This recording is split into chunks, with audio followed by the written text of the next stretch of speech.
Hello, welcome to Looking for Geeks. My name is Kane. We're going to take a look back at 2018 and the things that happened in nerd culture, including some wrestling, some video games, some tabletop games, and whatever else might come up.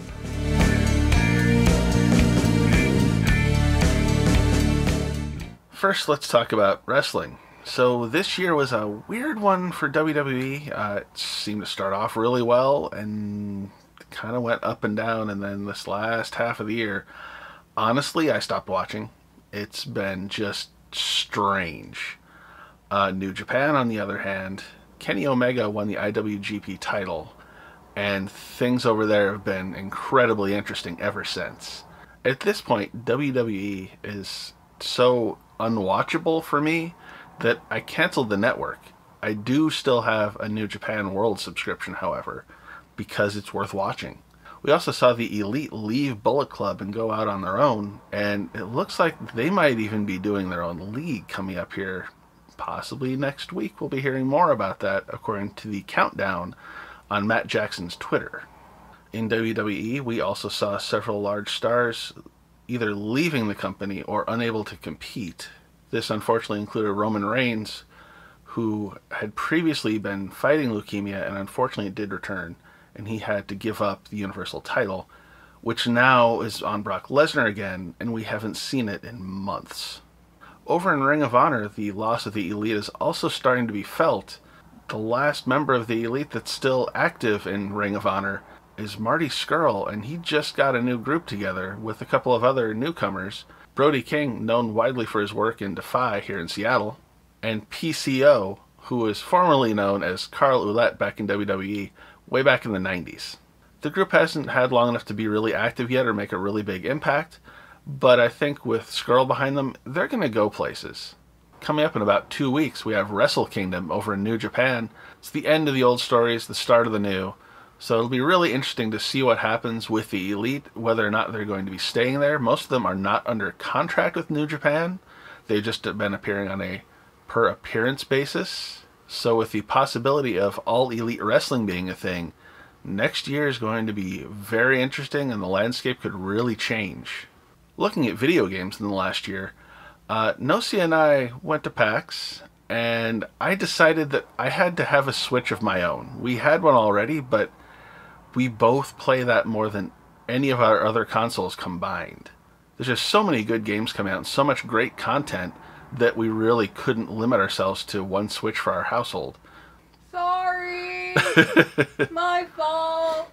Of course, with Christmas just ending, our Switch game collection just doubled in size, so we'll be really busy with Switch titles for the next few months at the very least. To end the year in video games, I just discovered an interesting program that you can download for PC called RiftCat. This allows you to connect your cell phone to your computer, and using the VR technology built into the Android OS, you can use your phone with a headset attachment to emulate the HTC Vive and use that on Steam VR. I just downloaded it and just tried it out, and I am really impressed. With VR becoming a bigger and bigger thing in gaming, next year should become very interesting, especially on PC. There's really no limit to how far it can go. One very noticeable trend in the video game industry right now is retro games. They're everywhere, not just actual retro games, but games that look and feel retro. Not being immune to the call of the retro games, I had a Retron 5 on my wish list for this year, and Nosi came through on that. And I just got the adapter to use the 8BitDo wireless controller on it, so retro gaming is definitely going to be a thing in our household, along with both of us having a Switch. On to tabletop gaming. In this last year I have been playing more Games Workshop products, including Age of Sigmar 2nd Edition, as well as Middle-earth Strategy Battles, which combines the old Lord of the Rings and the Hobbit strategy battle games. Now, unfortunately, Middle-earth hasn't hit the table yet because I'm still working on all those models because it's still a lot of models. But it's close, and now that the holidays are almost over, I'll have some time for more tabletop gaming again. While we're talking about models, Nosi had her eye on some really interesting models that we saw at one of the Games Workshop stores locally for a game called Night Vault. So, of course, I had to get them for her. And since she has this, I had to get the game they go with, because they're great models, but why not get the game to go with too? So expect an unboxing and a review of that sometime in the near future, especially since this one is way smaller scale and it only needs like 5 to 10 models aside. It'll be a lot easier to put that together and get it to the table. The big news to end the year for Games Workshop was the upcoming release of the Gloomspite Gits, which is an all-goblin army. The army also includes squigs and trolls, as well as the arachnid riders and other such various nasties.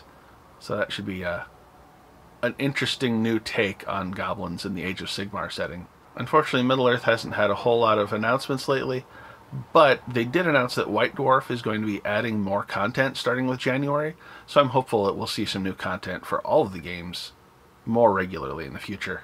That's my look back at 2018 and a little bit of looking ahead for 2019. Thank you for joining us on Looking for Geeks. I'll see you next time.